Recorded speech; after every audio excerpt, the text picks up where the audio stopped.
जो अभी फ़िलहाल चाइना के साथ जो हमारा फेस ऑफ है, ये हम पाकिस्तान खिलाड़ी के साथ नई तुलना इसकी कर सकते हैं। अक्साई चीन, आपको पता है कि चाइना ने 62 में ही हम वॉर लड़े। लद्दाख में जो अक्साई चीन है, इन्होंने एक रोड बनानी थी बीच में, जो कि लासा से शिनजियांग प्रांत की तरफ नॉर्थ में कराकोरम हाईवे के तक कनेक्ट करना था। उस समय मैं नहीं कहता कि उस समय प्राइम मिनिस्टर जवाहरलाल नेहरू की वजह से या किसी वजह से, पॉलिटिकल रीजंस के, ये रोड बनाई, अक्साई चीन पे उन्होंने कब्जा किया। अभी आ गई गलवान वैली और दूसरा 99 में जब ये कारगिल का युद्ध हुआ तो जॉर्ज फर्नांडिस ने उसमें ये आदेश दिए कि ये जो चाइना का जो सड़कों का इंफ्रास्ट्रक्चर हमारा बहुत पुअर था, वहाँ तक रोड नहीं जाती जो कि चाइना ने बना रखी हैं आगे तक। इस रोड को इम्प्रूव करो, ख़ास तौर पे उसको हम बोलते हैं जो कि दौलत बेग ओल्डी एक हमारा एयरफील्ड है ऊपर कराकोरम के पास ही है, 10-20 किलोमीटर शॉर्ट ऑफ कराकोरम। ये जो रोड जा रही है श्योक रिवर के साथ साथ, इसको ऑल वेदर रोड बनाओ और वहाँ तक प्रॉपर रोड होनी चाहिए। साथ ही एक गलवान रिवर श्योक रिवर के साथ मिलती है, गलवान वैली की तरफ से आती है और श्योक रिवर में मिल जाती है, जहाँ यहाँ क्लैश हुआ था ये PP-14 का जो इलाका है। उस पर भी हमने एक रोड बनाई छोटी सी, जो कि LC यहाँ तक क्लैश हुआ था, पेट्रोलिंग पॉइंट 14 तक जा रही थी रोड। जब ये रोड्स बननी शुरू हुई तो चाइना ने मेरा ख्याल ये सोचा कि हम आगे पेंगोंग से में हमारी पेट्रोल्स जाती थी और फिंगर 8 तक जाती थी। वहाँ फिंगर्स हैं, पहाड़ियों के जेट करती हैं। 134 किलोमीटर लंबी पेंगोंग से लेक है, जो कि 1/3 इंडिया में है, बाकी जो है चाइना के पास। वो फिंगर्स जो आ रही थी, हमारी पेट्रोल जाती थी, वापस हम दोनों में हाथ हिलाते थे, कहीं मिल जाते थे पेट्रोल, और कभी कोई नहीं होता था फायरिंग, नहीं कोई डिमार्केटेड बाउंड्री नहीं थी कोई। जैसे कि LC है, ये LAC थी, लाइन ऑफ एक्चुअल कंट्रोल। ये 63 में डिसाइड हुई थी, पर उसमें बाद में पक्का मार्क नहीं हुई कि कौन सी बाउंड्री है। वो बोला बाद में देखेंगे, बाद में कोई कमेटी करेगी, पर कमेटी कौन करती है बाद में नहीं हुआ। चाइना ने समझा कि ये गलवान वैली में इंडिया जो है रोड कम्युनिकेशन अपना बना रहा है, तो मैं इसको ऊपर थोड़ा सा मजबूत करूं। चाइना की प्रॉब्लम ये है कि तिब्बत का इलाका, जो कि पहले ही 5000 मीटर 5 किलोमीटर की ऊंचाई पे है, एक प्लेटो है बहुत बड़ा, उस तिब्बत तक उनको पहुंचने में ही लासा तक ट्रेन की कम्युनिकेशन है, जहां पर उनकी फौज पहुंचने में 2 महीने लग जाते हैं। पर उन्होंने क्या किया कि अप्रैल में यहां आके अपनी एक एक्सरसाइज शुरू कर दी, जिसको हम मशक्क़त बोलते हैं, यहाँ एक्सरसाइज करनी शुरू कर दी, पूरे ट्रुप्स को मूव कर दी, जो कि इंटेलिजेंस के थ्रू ऑस्ट्रेलिया के सैटेलाइट से हमें खबर मिली। पर रशिया ने बताया कि नहीं, ये वैसे एक्सरसाइज करने आए हैं, कुछ करेंगे नहीं। पर देखो, वो एक्सरसाइज करने के बाद वहाँ ही रुके। उनके रुकने से क्या हुआ कि अभी तिब्बत तक फौज आ चुकी थी उनकी। यहाँ पर जो उनकी जो, जैसे हमारी आगे BSF होती है यहाँ पर इंटरनेशनल बॉर्डर पे, वहाँ पर हमारी ITBP है, पोस्टें हैं ITBP, वहाँ से पेट्रोल्स वही जाती हैं करके। इंडियन आर्मी जो रेगुलर फोर्सेस पीछे रहती हैं, वो नहीं जाती थी पेट्रोलिंग। वहाँ पर जो PP पॉइंट पे भी इनकी पेट्रोलिंग जाती थी, और उनके ट्रुप्स भी वही थे जो कि एक पैरामिलिट्री टाइप जो चाइनीज़ के ट्रुप्स थे। जब इन्होंने बोला कि हाँ ठीक है, आप फिंगर आप 4 से बाहर चले जाओ, पीछे हट जाओगे, और वहाँ से भी PP-14 से पीछे हट जाओगे, तो उस दिन 15-16 जून की रात जब CO-16 बिहार को वहाँ भेजा गया चेक करने के लिए, कि देखा गया कि टेंट लगा हुआ है, उन्होंने क्या किया था चाइनीज़ ने कि वहाँ पे 2-3 हज़ार अपने एक्चुअल जो है SF टाइप आदमी भेज दिए थे, जो कि एक्चुअल जो एक्सरसाइज करने आए थे, और ट्रेंड सोल्जर्स थे रेगुलर आर्मी के, PLA के। वो सोल्जर आ चुके थे, हमें पता नहीं था, हमारी जो टुकड़ी गई सीओ के, और उन्होंने बातचीत करने के लिए आगे बुलाया। उन्होंने 1967 के बाद हमारी एक नाथुला में एक लड़ाई हुई थी, जनरल सगत थे उस समय ब्रिगेडियर। उस समय हमारे 183 जवान शहीद हो गए थे, उनके 400 के करीब शहीद हुए थे, अपने मरे थे, डेड थे चाइनीज़ के। उसके बाद ये डिसीजन लिया गया था कि कोई भी हथियार इस्तेमाल नहीं करेगा। 67 के बाद ट्रीटी हुई थी, आपस में बातचीत करके समझौता करो, आपस में जाओ, ऑफिसर्स मिले, कोई भी मिले, पोस्ट कमांडर मिले, पर हथियार को यूज़ नहीं होगा। 2 किलोमीटर के अंदर अंदर कोई एरिया में हथियार को यूज़ नहीं हो रहे थे, बिना हथियार जाते थे। उन्होंने क्या किया था कि डंडों के साथ वायर रैप करके और किल लगा के वो तैयार बैठे थे एम्बुश के लिए। यह पता नहीं था हमारी पेट्रोल को, हमारे साथ धोखा हुआ। सो पहले रात, उसके बाद जो रीइंफोर्स, पहले ही उन्होंने जो आगे बुलाया सीओ को और 2 जवानों को, जब पहले दिन हमें खबर मिली रात को कि सीओ 16 बिहार और 2 जवान शहीद हो गए, उसके बाद जो हमारी टुकड़ी वहाँ से निकली और सड़क बनी हुई थी बाई चांस, इसलिए उसमें से 3 पंजाब की भी कमांडो प्लेटून थी जिसमें गुरतेज सिंह का नाम आया, और उनकी फील्ड रेजिमेंट और मीडियम रेजिमेंट के भी सिख जवान थे। उन्होंने भी अपनी किरपानें ली और वहाँ पर आगे उनको रीइंफोर्स करने के लिए, जब पता चला कि सीओ के कमांडिंग अफसर की एक तरह शहीद हो जाना हमारे लिए बहुत मायने रखता है। बिहार के भी, 16 बिहार के भी जवान सारे, वो जो टुकड़ी अचानक बहुत तंग रास्ता था, उस 14 पॉइंट के आगे एक बेंड बनता है छोटा सा, इन्होंने टेंट को वो आग लगाई और आगे बेड की तरफ आए।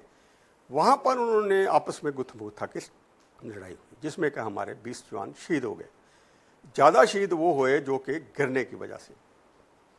पर चाइनीज़ को ये अंदाज़ा नहीं था कि जो इंडियन आर्मी के जवान वो भी इतने टफ हैं।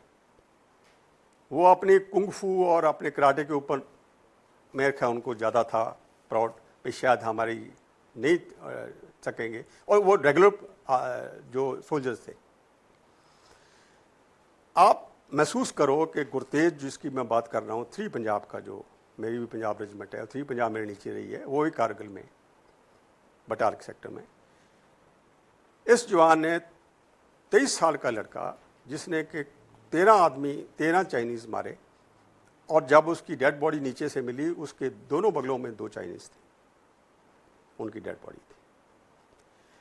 तब उन्होंने महसूस किया कि ये इनके साथ हाथ लगाने में थोड़ा ग्रेस करना चाहिए। हम जो इसको बहुत ही अंडर एस्टिमेट कर चुके थे इंडिया को, वो ऐसा सोल्जर नहीं है, बहुत टफ सोल्जर है। अगर हम कुंग-फू कर रहे हैं तो ये भी कबड्डी के ख़ास तौर पे खेल रखने वाले हैं और कुश्ती करने वाले हैं। उस फेस ऑफ के बाद कैप्चर हुआ, क्या हुआ स्टोरी, मैं उसमें जाना नहीं चाहता, क्योंकि उसमें काफ़ी कंट्रोवर्सी है, ये क्यों नहीं हुआ, क्या हुआ, क्यों नहीं। अभी फ़िलहाल सूरत क्या है कि टॉक्स चल रही हैं। मैं समझता हूँ कि इसका एक डिप्लोमेटिक ही सॉल्यूशन निकलना है और चाहिए। इस वक्त लड़ाई की सूरत नहीं चाहिए। कारण उसके ये हैं कि वो तो बैठे हुए हैं तिब्बत में सारी पूरी फौज, और हमारी फौज मोबिलाइज जो करनी है, हम जो होल्ड कर रहे थे, जैसे कि यहाँ पर कारगिल में 1 ब्रिगेड होल्ड कर रहा था, बाद में अभी 2 डिवीज़न बैठे हुए हैं वहाँ पे, अभी 2-3 डिवीज़न हमारे लगाने ऊपर। उनका सिर्फ सबसे बड़ा कारण ये है गलवान वैली का, क्यों जो उनका एक कराकोरम हाईवे से एक रोड जाती है चाइना की, जिसको कि हम CPC बोलते हैं, चाइना पाकिस्तान इकोनॉमिकल कॉरिडोर। ये रोड जो है पाकिस्तान से उन्होंने पहले ही 63 में इलाका ले लिया था, जो कि बाल्टिस्तान और गिलगिट के थ्रू निकलती हुई रोड ये सीधी चल जाती है और जाती है कराची के नीचे जाके, ये रोड जो बाकी रोड से मिलके। पर ये 2 इलाके उनके लिए बहुत अहम हैं, बाल्टिस्तान एंड गिलगिट, क्यों जो बीच में साइचन है। यहाँ पर रोड है जो बनाई हमने दौलत बेग ओल्डी, बीच में साइचन का इलाका है और परली तरफ उनकी रोड है जिसको साइचन हम डोमिनेट कर रहे हैं। उनका ये है कि हमारी ये रोड अगर ख़त्म हो गई तो साउथ चाइना सी से तो हमारा सामान या ऑयल नहीं आ रहा, यहाँ से जो ऑयल ईरान ने भेजना है, जो पोर्ट उन्होंने खरीद रखी है और सारे इलाके खरीद रखे हैं, रास्ते में पोर्ट्स बना रखी हैं, वो इलाका अगर हमारा सड़क ये रोड टूट गई या इन्होंने ले लिया इलाका, इसलिए उन्हें पाकिस्तान को बोला कि आप भी 20,000 ट्रुप्स जो है ये सेम शोक रिवर जो कि लड़ाई यहाँ बटाले की हुई है कारगिल की, उस इलाके के सामने ला के लगा के रख दो कि अगर ज़रूरत पड़ी तो हम यहाँ से शोक रिवर से होके तुर्तुक वैली से होके हम जोड़ देंगे और इसको सैचन को ही कट ऑफ कर देंगे, जो कि एक मंसूबा हो सकता है। मैं नहीं कहता होगा, ये नहीं होगा, पर ये वर्स्ट कॉन्टीजेंसी है। ये हमारी इसलिए भी क्यों, जो उनको अभी जो लेटेस्ट है न्यूज़ में आया है, आज तक की न्यूज़ में उस दिन दिखा रहे थे, कुछ दिन की बात है कि उन्होंने एक मिसाइल्स सुरंगें में ली हैं जो कि ऊपर डेप्सेंग एक जगह है, डेप्सेंग में, उसके साथ ही जो कि दौलत बेग ओल्डी एयरफील्ड के राइट साइड में शोक रिवर को पार करते ही एक जगह आती है डेप्सेंग, वहाँ पर उन्होंने कंसंट्रेशन की है एक ब्रिगेड की, और वहाँ पर उनकी सुरंगें मिली हैं जिसमें मिसाइल्स हैं। वो हमें पता नहीं था उसका, तो कई चीज़ें अभी सैटेलाइट पिक्चर्स के थ्रू पता चल रही हैं। मेरा फिर सिर्फ सवाल वही है कि इंटेलिजेंस फेलियर हमारी तरफ से क्यों? ये सैटेलाइट पिक्चर जो अभी आ रही हैं, ये रॉ ने पहले क्यों नहीं देखी, या पहले हमने क्यों नहीं उसके ऊपर नज़र रखी 66-9 के बाद, जबकि सड़क हमारी 19 साल लगे, पिछले साल ये रोड खुली है, 19 साल लगे सड़क बनाने को, और रोड बनाते हैं उस समय क्यों नहीं हमारी आंखें खुली? इंटेलिजेंस फेलियर है। मैं इसका भी दोबारा कहूँगा। बाकी रह गई बात मुकाबले की, हम मुकाबला करने के लिए तैयार हैं, हमारी फोर्सेस अभी हैं, पर सर्दी आने वाली है, उसके पास दो ही ऑप्शन है, या तो वो सर्दी में हमें बिल्कुल धीरे धीरे धीरे धीरे ब्लेड की तरह, उसको पता है कि इनके ट्रुप्स के पास जगह नहीं है रहने की और उनके पास सारा कुछ पहले बना के रखा हुआ है इंफ्रास्ट्रक्चर, कि इनको हमारे को सिर्फ तंग करने के लिए वो उतना करेगा। पर मेरा सोचना, यहाँ तक मेरी सोच है पर्सनल मेरा, वो फिंगर 4 एरिया से थिन आउट करेगा, पर छोड़ के नहीं जाएगा भी। वो 8 जो हम बोल रहे थे कि हमारी बाउंड्री LAC 8 फिंगर तक है, वो 8 किलोमीटर का एरिया, वो अभी कह रहा कि नहीं, जो बाउंड्री है वो 4 के भी आके 2 फिंगर तक है। हम 3 पे बैठे हैं कि 3 से भी आप 2 पे चले जाओ, और 4 पे हम बैठे हैं, चलो 4 पे तो हम पीछे नहीं जाएंगे, क्यों? जो उनका इंफ्रास्ट्रक्चर, सारी रोड्स बन गई। अगर उनकी रोड्स बन गई हैं वहाँ तक, तो 2004 में रोड उन्होंने कंप्लीट की, हमें पता क्यों नहीं चला? अब फिर इंटेलिजेंस फेलियर लो लेवल भी है, पेट्रोलिंग भी जाती रही। वो वजह क्या है, क्यों है, क्यों नहीं, मैं उस ग्राउंड पे नहीं हूँ, पर मैंने देखा इलाका, इसलिए मैं उससे बोल रहा हूँ, जो मेरी जो अपनी सोच है, जो मेरा अपने व्यूज़ हैं। कभी फ़िलहाल चाइना कुछ नहीं करेगा, डिप्लोमेटिक जरिए से ही ये चीज़ हल हो सकती है फ़िलहाल, जितनी देर हम अपने आप को मजबूत नहीं कर सकते। ये 2 ही फ्लैश पॉइंट नहीं है। साउथ में जो लद्दाख का सदर्न इलाका है, उसमें बिल्कुल उसको इंडस वैली बोलते हैं, यहाँ के हमारा नाम इंडिया का उस वैली के ऊपर पड़ा था, पुरानी इंडस वैली वहाँ से चली, और वो इंडस रिवर वहाँ से आती है जो कि पाकिस्तान में एंटर कर जाती है और बिल्कुल ले को लेके आती है। वो अप्रोच भी बड़ी ख़तरनाक है डाउन साउथ में। ये तो अप नॉर्थ है ना, काराकोरम में, यहाँ पर टैंक इस्तेमाल नहीं हो सकते शोक रिवर में, क्यों? जो ये SSH एरिया है, जो कि यहाँ पे पहाड़ी इलाका है बहुत, और जो हमारा खुद का जो एयरपोर्ट है, जहाँ एयर बेस है दौलत बेग ओल्डी, वही 16,600 की ऊंचाई पे, उसके ऊपर एयरक्राफ्ट लैंड करना ही मुश्किल है। चलो अभी हमने बड़ा अच्छा बना दिया, सारा इंफ्रास्ट्रक्चर क्रिएट कर दिया हमने, तो हमारा अभी सिर्फ ये है कि हम थोड़ा वेपन्स खरीदें, उसके बराबर तो नहीं आ सकते, पर पैरिटी पे आएँ। बात तो सिर्फ लड़ने का है ज़रूरत। जैसे कि मैंने बोला कि हमारा पाकिस्तान और इंडिया में लड़ाई में फ़र्क क्या है, क्यों हर वक्त शिकस्त उनको मिलती है, वो सिर्फ वजह एक ही है, वो है लीडरशिप। लीडरशिप ये कि हम मोटिवेट करते हैं जवान को अपनी जान देने के लिए। यहाँ पर HR डिपार्टमेंट्स लगी हैं सिविल में, वो मोटिवेट करती हैं सबको काम लेने के लिए, भी काम करो और बढ़ाओ काम को, इसका आउटपुट ज़्यादा होना चाहिए। हम कैसे मोटिवेट करते हैं उनको जान देने के लिए? ये नहीं कहते कि जाओ और चढ़ जाओ और जान दे दो। क्यों? जो हम और हमारे और पाकिस्तान में फ़र्क ये है कि हमारा ऑफिसर लीड करता है, कहता है मेरे पीछे आओ। उनका ऑफिसर लीड नहीं, वो जवान को बोलता है आप जाओ और कब्जा करो। ये जज्बा है। मैं कहता हूँ चाइना का भी, मैं नहीं कहता कि चाइना बहुत स्ट्रांग है। आफ्टर ऑल आपको ये भी पता होना चाहिए कि चाइना में 1 चाइल्ड पॉलिसी लागू कर दी थी, जबकि बहुत ज़्यादा पॉपुलेशन बढ़ गई थी इसकी, चाइना की। अभी 75 में उन्होंने दोबारा 83 में या कितने में दोबारा 2 चाइल्ड की कर दी। आप खुद इमेजिन करो कि वो ही एक चाइल्ड जो सिंगल चाइल्ड है, अभी वो जवान है, उनका भर्ती होना ज़रूरी है, उनको ऑर्डर दिया जाता है। हमारी तरह चॉइस नहीं है। और वो वियतनाम में जब गया था, कंबोडिया में कब्जा करने के लिए वियतनाम में लड़ाई के लिए लड़ी इन्होंने 78 में, उस समय इनको शिकस्त, उनको मुंह की खानी पड़ी। क्यों? जो वो लड़के जो पैम्पर्ड चाइल्ड था, एक 1 चाइल्ड पॉलिसी में, मतलब बच्चा पैम्पर्ड हो जाता है, अकेला बच्चा हो तो उसको बड़ा करना हो, इसकी बजाय कि 4, 5, 6 हो। तो वो पैम्पर्ड चाइल्ड उसी समय वियतनाम में उन्होंने चीखें मारनी शुरू कर दी थी कि हम घर वापस जाना चाहते हैं, हम रह नहीं सकते थे इंडिया। वही चाइल्ड जो है यहाँ लड़ रहा है।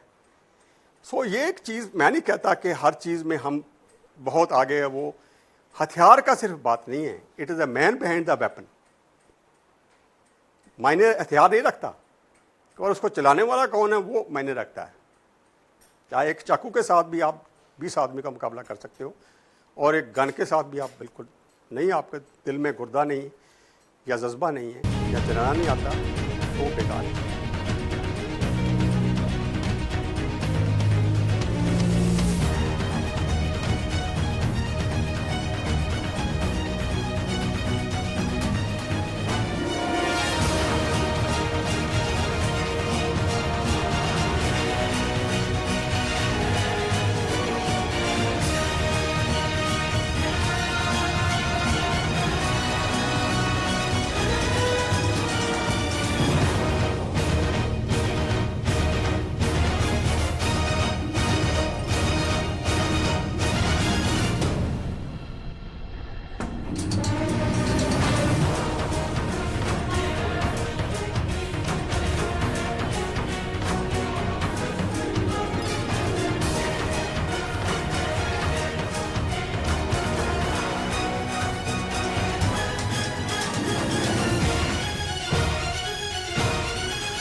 इंटेलिजेंस फेलियर मैं इसलिए बोल रहा हूँ कि रॉ की सबसे हमारी एक ऊपर सबसे बड़ी इंटेलिजेंस जो है उसको बोलते हैं रॉ। जो रिसर्च एंड एनालिसिस विंग है उसका काम है कि फॉरेन कंट्री से पहले ही हमें आगाह करना कि कुछ होने वाला है। ये हमें पता चला कि ये जो इक्विपमेंट बाय किया गया, जो भी कारगिल में बटालियंस आई अंदर, वो मैं बाद में बताऊंगा कौन कौन आया, उनके लिए जो इक्विपमेंट बाय किया गया ऑफ द शेल्फ स्विट्ज़रलैंड से किया गया। ये हमें पता क्यों नहीं चला? उसी टाइम पर ही हमारे एंटेनास ऊपर हो जाने चाहिए थे भी कुछ होने वाला है। मैं एक एग्जांपल दे रहा हूँ। ये हमने सोचा या समझा कि शायद ये सैचन के लिए जा रहे हैं इक्विपमेंट, जो कि स्लो इक्विपमेंट जा रहा है, पर फिर सैचन, दूसरी चीज़ मैं गुरेज नहीं करूँगा ये कहने के लिए कि 3 एयरक्राफ्ट एयर मार्क्ड हैं रॉ के पास, जो कि इसी काम के लिए है, पर वो कहीं और डाइवर्ट हो गए थे पीएमओ ड्यूटीज़ के लिए। सो जब ये डाइवर्शन हो जाती है किसी काम के लिए जो जिसके लिए वो उसको उसका मकसद है, उसी टाइम पर ये कुछ ना कुछ होना शुरू हो जाता है। ये था रॉ के हाईएस्ट लेवल। अब मैं आता हूँ बीच वाला इंटेलिजेंस कि हमारा मिलिट्री इंटेलिजेंस कैसे फेल हुआ। हर 15 दिन के बाद एक मिलिट्री इंटेलिजेंस मीटिंग होती है जो कि आर्मी हेडक्वार्टर में होती है। इसको बोलते हैं जॉइंट इंटेलिजेंस मिलिट्री जो मीटिंग है। इसमें सारियाँ एजेंसीज अपनी अपनी देती हैं राय कि चाहे वो आईबी की रिपोर्ट हो लद्दाख से, इंटेलिजेंस ब्यूरो जो कि इंटरनल सिक्योरिटी के लिए, चाहे वो कोई दूसरी एजेंसी हो या हमारी फील्ड एजेंसी हो या हमारी एयर रिकॉनेसेंस हो, उसका हर 15 दिन के बाद एक एनालाइज किया जाता है कि कोई बिल्डअप, कोई मूव, कोई खतरा तो नहीं किसी वक्त किसी तरह से। सो ये हमारा एक तरीका है, वो भी मैं कहूँगा कि नहीं हो रहा था रेगुलरली। अभी आ जाती है फील्ड लेवल पे। फील्ड लेवल पे होती है हमारी पेट्रोलिंग, जो कि वहाँ पर ब्रिगेड कमांडर है या जो कमांडिंग ऑफिसर है, जो पलटने लगी हुई हैं, वो हमेशा हर 10 दिन 5 दिन के बाद पेट्रोल भेज देती हैं और वो पेट्रोल जाके रिपोर्ट करती है। ये हमारा पेट्रोलिंग सिस्टम चलता रहता है। गर्मियों में ये ऊपर भी जाती हैं, पहाड़ियों पे, नालों के बीच में भी जाती हैं, क्यों जो अप्रोचेस जल्दी तौर पे पहाड़ों में नालों के बीच में होती हैं, तो उसमें ज़्यादा ख्याल रखा जाता है। क्यों जो ज़्यादा पहाड़ी इलाके में हम कहते हैं कि detection and dealing with subsequently, पहले डिटेक्ट करो, उसके लिए हमने ओपीज लगा रखे होते हैं, और उसके बाद उनको बाद डील करो। क्यों जो इन्फिल्ट्रेशन की एक सबसे बड़ी दिक्कत ये है कि जो भी इन्फिल्ट्रेट करके फोर्स आती है अंदर, वो 48 आवर्स के अंदर अंदर, 48 घंटे के अंदर अंदर उसका लिंक अप होना बहुत ज़रूरी है, नहीं तो फोर्स ख़त्म हो जाती है। ये एक असूल है जो कि हमारे इन्फिल्ट्रेशन का है, वो मैं बाद में आऊँगा कि यहाँ पर क्यों हुआ। ये जो इंटेलिजेंस फेलियर, पेट्रोल्स भी रेगुलर नहीं जाती रही, क्यों जो वो मैं कहूँगा कि ये प्लानिंग बहुत जनरल मुशर्रफ की बहुत पहले की थी।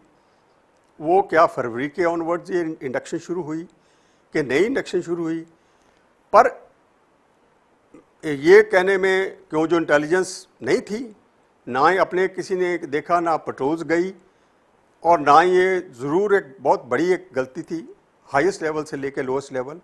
ये इंटेलिजेंस फेलियर के कारण ये सारा कुछ जो है, ये इन्विटेशन और पाकिस्तान आके ये पोजीशंस ऑक्यूपाई कर सका, बंकर्स बना सका, एमुनिशन ला सका, मोटर्स ला सका और वेपन सिस्टम ला सका। सर, टाइगर हिल एक ऐसे कहने का मतलब कि 4:30 बजे मैंने फुट होल्ड उसको बोलते हैं हम हमारी लैंग्वेज में आर्मी की, टाइगर हिल के ऊपर, चोटी के ऊपर मैंने कब्जा कर लिया था। मैंने जो सी general officer commanding general Mahendrapuri को रिंग करके बताया, रात का टाइम, 4:30 का टाइम, सुबह का 4 जुलाई को। उन्होंने बड़ी खुशी ज़ाहिर की और हैरानगी भी कि कब्ज़ा हो गया। मैं कहा हाँ, ऊपर कब्ज़ा हो गया, लड़ाई शुरू है, किसी और को नहीं बताना आगे। मैं आपको, मेरी काम था मेरी एक सुपीरियर को बताना, पर मेरी रिक्वेस्ट है कि आगे नहीं बताना। पर मेरा ख्याल वो एक्सूबरेंस, वो खुशी, वो उसी की वजह से उन्होंने उसी टाइम पर रिंग करके को कमांडर को बता दिया। को कमांडर ने आर्मी कमांडर को, जनरल खन्ना को, आर्मी कमांडर ने चीफ को, जनरल मलिक को, चीफ ने सीधा रिंग करके जॉर्ज फर्नांडिस को, जो कि उस समय रक्षा मंत्री थे। जॉर्ज फर्नांडिस ने ब्रजेश मिश्रा को, जो कि सेक्रेटरी वाजपेयी के थे। और 9 बजे श्री वाजपेयी, हमारे प्राइम मिनिस्टर ने एक पब्लिक मीटिंग जो है हरियाणा में, उसको संबोधन करना था। पब्लिक मीटिंग में 9 बजे, 9:30 बजे उन्होंने अनाउंस कर दिया अपने अंदाज में कि हमने टाइगर हिल पे कब्जा कर लिया है हमारी। अब देखो, इधर लड़ाई शुरू है, चल रही है लड़ाई। जब नवाज शरीफ को इसका पता चला, अनाउंसमेंट हुई और सारे टीवी पे आया, उन्होंने मुशर्रफ को पूछा, मुशर्रफ ने आगे पूछा भी कैसे कब्जा हो गया, मेरे को हर हालत में ये टाइगर हिल वापस चाहिए। वो पाकिस्तान टीवी से अनाउंस कर रहे थे बार बार, और ख़ास तौर पे ये न्यूज़ दे रहे थे कि टाइगर हिल हमारे पास ही है, ये अफवाह है जो कि प्राइम मिनिस्टर ने अभी बोली है।